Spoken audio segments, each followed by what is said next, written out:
నీటు paper leakage పైన విద్యార్థులకి జరిగిన అన్యాయం పైన దేశమంతా ఊకుమ్మడిగా దాన్ని నిరసిస్తూ ఖండిస్తూ ఉన్నారు.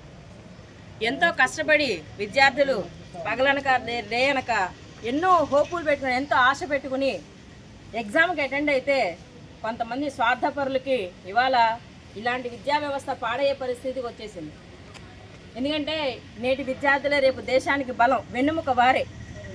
అలాంటి విద్యార్థులకి అన్యాయం జరుగుతుంటే స్వార్థపరుల చేతుల్లో వ్యవస్థ పాడవకుండా ఇవాళ పేర్లు పక్కన డిగ్రీలు పెట్టుకుంటున్నారు. కానీ మనుషుల యొక్క నైతిక విలువలు దిగజారిపోయే సొసైటీలో మనం ఈ రోజున ఉన్నాం.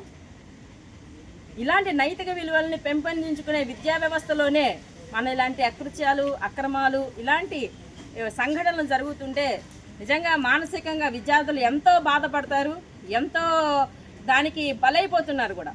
ఎందుకంటే విద్యార్థులు అన్యాయం జరిగిందని అడిగితే పోలీసులు అక్రమంగా లాఠీ చార్జీలు ఇవ్వటం ఏంటో. మరి పోలీసులో విద్యా వ్యవస్థలో ఉన్నటువంటి లొసుకుల మీద, కేంద్ర ప్రభుత్వ వైఫల్యాల మీద శాంతియుతంగా, ప్రజాస్వామ్యయుతంగా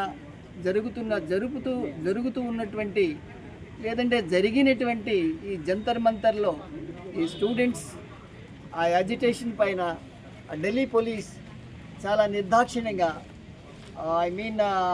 అగెనిస్ట్ ఆ ప్రిన్సిపల్స్ ఆఫ్ న్యాచురల్ జస్టిస్ చాలా దాడి చేసి చాలామందిని గాయపరచడం జరిగింది. వాళ్ళందరూ కూడా కొంతమంది డెత్ బెడ్ వరకు కూడా వెళ్ళడం జరిగింది. సో ఇలాంటి నిరంకుశత్వమైనటువంటి చర్యలపైన మా న్యాయవాదిగా భారత అసోసియేషన్ తరఫున మేము ఖండిస్తున్నాం. అదేవిధంగా ప్రధానమైనటువంటి డిమాండ్ అయినటువంటి కేంద్ర విద్యామంత్రి ధర్మేంద్ర ప్రధాన్ అన్కండిషనల్గా రిజైన్ చేయాలి. ఇప్పుడు ఢిల్లీలో జరిగినటువంటి కాక్రోచ్ పార్టీ స్టూడెంట్స్కి వ్యతిరేకంగా పోలీసులు వాళ్ళపైన లాఠీ చార్జ్ చేసి చాలామందిని కాళ్ళు చేతులు విరగొట్టడం, ఈ విప్లవంలో పాల్గొన్నటువంటి ఒక స్టూడెంట్ అయితే లేడీ స్టూడెంట్ ఒక 2 days అయిందండి, ఆవిడ చనిపోయింది. కేవలం అది పోలీసుల వాళ్ళ లాఠీ చార్జ్ వల్ల జరిగింది. ఈ పోలీసులు విపరీతంగా ఎవరిని చూడకుండా, ఎవరు ఎలాంటిదని చూడకోకుండా వాళ్ళు ఇష్టం వచ్చినట్టు లాఠీ చార్జీలు చేయడం, చాలా రకాలైన దురుసు ప్రవర్తన వలన స్టూడెంట్స్కే కాదండి, పబ్లిక్కి, సామాన్య ప్రజలందరూ కూడా చాలా బాధపడటం జరుగుతుంది. ఈ రకంగా ఈ పోలీసు వ్యవస్థలో ఆ రకమైనటువంటి దుశ్చర్యలు చేసే పోలీసులు మాత్రం ఖండించాలండి. దీని విషయంలో ప్రభుత్వం వెంటనే యాక్షన్ తీసుకోవాలి. ఈ కాక్రోచ్ పార్టీ వాళ్ళు ఎందుకు సపోర్ట్ చేస్తున్నారంటే నీట్ పేపర్లో లీకేజ్ వలన చాలామంది స్టూడెంట్స్ ఆత్మహత్య చేసుకోవడం జరిగింది. మళ్ళీ తిరిగి రీ ఎగ్జామ్ అనేటప్పటికి వాళ్ళు మానసికంగా కురింగిపోయి చాలామంది ఆత్మహత్యలు చేసుకున్నారు.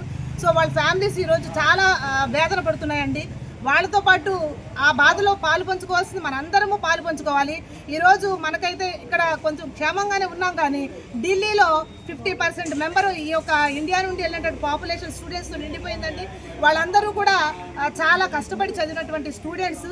ఇళ్లల్లో ఇప్పటి వరకు కూడా ఏ రకమైనటువంటి శ్రమ పడనటువంటి వాళ్ళు ఈరోజు రోడ్ల మీద అక్కడంతా కూడా ఫుడ్ కూడా లేకుండా నిరాహార దీక్షల్లో పాల్గొని చాలా భయంకరమైనటువంటి దుస్థితిలో ఉన్నారు ఈ రోజున స్టూడెంట్స్ అందరూ కూడా.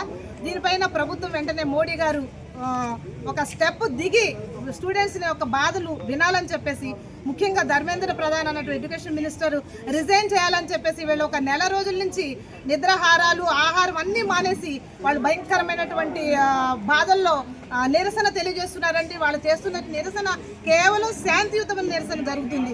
ఆ శాంతియుత నిరసన జరుగుతున్న ఈ స్టూడెంట్స్కి ఆదరణతో కూడినటువంటి చేతులు రావాలి, కానీ లాఠీ ఛార్జీలు చేసి వాళ్ళని చాలా ఇబ్బంది పెట్టి భయంకరమైనటువంటి వేదనకు గురి చేస్తున్నారు. ఈ పోలీసుల యొక్క దౌర్జన్యం నశించాలని చెప్పేసి మనం భారత తరపు నుంచి లాయర్లుగా మేమందరి తరపు నుంచి నేను ముక్తకంఠంతో తెలియజేస్తున్నామండి. ఎందుకంటే లాయర్లు అనేవాళ్ళు ఈ న్యాయం చేయడానికి ఉన్నారు కాబట్టి మనందరం కూడా కలిసికట్టుగా ఈ పోలీసు యొక్క దుశ్చర్యలు ఎప్పుడు కూడా ఖండించాలి, తప్పనిసరిగా ఖండిస్తాలి. ఎందుకంటే ఇవి మేము చాలా విన్నామండి. పోలీసులు చాలా విధంగా భయంకరమైనటువంటి ఇబ్బందులు గురి చేస్తున్నారు సామాన్య ప్రజలనేంటి స్టూడెంట్స్ ఏంటి అందరినీ కూడా. కాబట్టి ఇదందరూ మనం కూడా ఖండించాల్సిన విషయం అండి. ఇంకో విషయం ఏంటంటే వాళ్ళు అక్కడ లక్షల మంది స్టూడెంట్స్ ఉన్నారండి. ఈ రోజున అందరూ టీవీలు చూడండి, న్యూస్ పేపర్ చూసినా తెలుస్తుంది.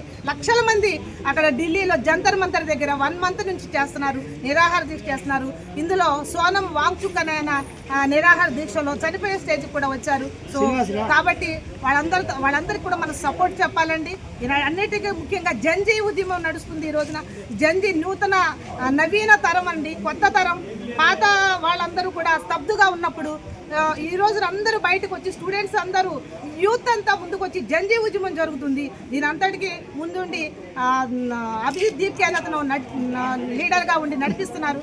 సో వాళ్ళందరూ హ్యాపీగా ఇంట్లో ఉండాల్సిన వాళ్ళే, కానీ ఈరోజు రోడ్ల మీదకి వచ్చి జంతర్ మంతర్ దగ్గరకు వచ్చి పార్లమెంట్ దగ్గరకు వచ్చి ఒక జంజీ విప్లవం జరుగుతుందంటే ఇది.